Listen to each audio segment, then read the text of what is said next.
Ilang araw rin ang nakalipas, mas malaki na ang isda kaysa sa kinalalagyan niya. Kaya, nagpagawa ng mas malaki ang reyna para sa kanya. Nakakatuwa talaga ang isdang ito. Tatawagin ko siyang Neo, ang isdang prinsipe.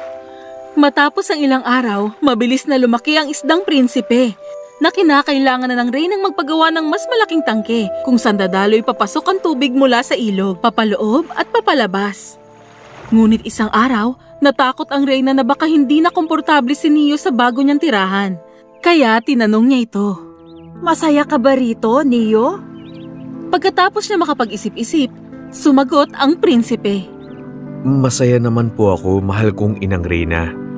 Pero kung magkakaroon lang po sana ako ng asawa, mas magiging masaya ako.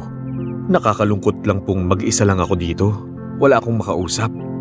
Nagulat ang reyna sa isinagot ng prinsipe, pero hindi naman niya talaga alam na hindi isang isda ang prinsipe. Tinuring na ng reyna ang isdang prinsipe na parang isang tunay na anak. Hindi niya rin kayang makitang tanggihan ng anak niya nang mapipili niyang mapangasawa.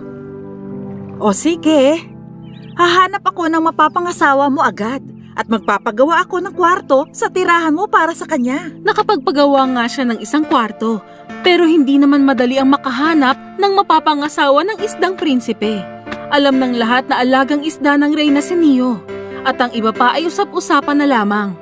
Sabi-sabi pa ng mga taga ron na isa siyang isdang halimaw, at gusto niya lang kainin ang mapapangasawa niya. Pero nagpadala pa rin ng mga mensahero ang reyna sa malalayong lugar, kabilang na ang mayayaman at mahihirap. Pero walang kahit sinong magulang ang gustong ibigay ang anak nila para ipakasal sa isdang prinsipe.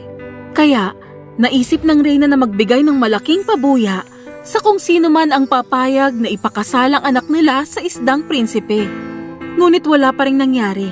Matapos ang matagal na panahon, sa wakas, nabalitaan ng fakir ang malaking pabuyang ginto at sinabi niya sa mensahero, Pwede mo nang kunin ang panganay kong anak. Sigurado akong mas mapapabuti ang buhay niya roon kaysa rito. At yayaman din ako sa ginto. Nasaan siya?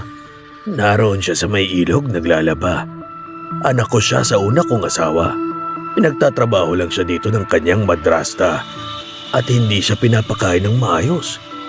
Ibinibigay ko lang naman kung anong nararapat para sa kanya at yun lang ang dapat sa kanya. Sige, pwede mo siyang kunin. Gusto na talaga namin siya makaalis dito. Kung gusto siyang kainin ng prinsipe, sige lang. ibinigay na ng mensahero sa fakir ang supot ng ginto tulad ng ipinangako at pumunta sa ilog kung saan nakita niya roon ng isang magandang dalaga naglalaban ng damit sa tabi ng ilog. Napaiyak ng tuluyan ng dalaga matapos niyang malaman kung ano ang tungkulin niya at nakiusap siyang magpapaalam muna sa isang matalik na kaibigan bago siya umalis. Sinong kaibigan ba ito? Pinagmamadali na tayo ng Reyna. Isa siyang kobra na may 7 ulo. Matagal ko na siyang kaibigan, bata pa lang ako.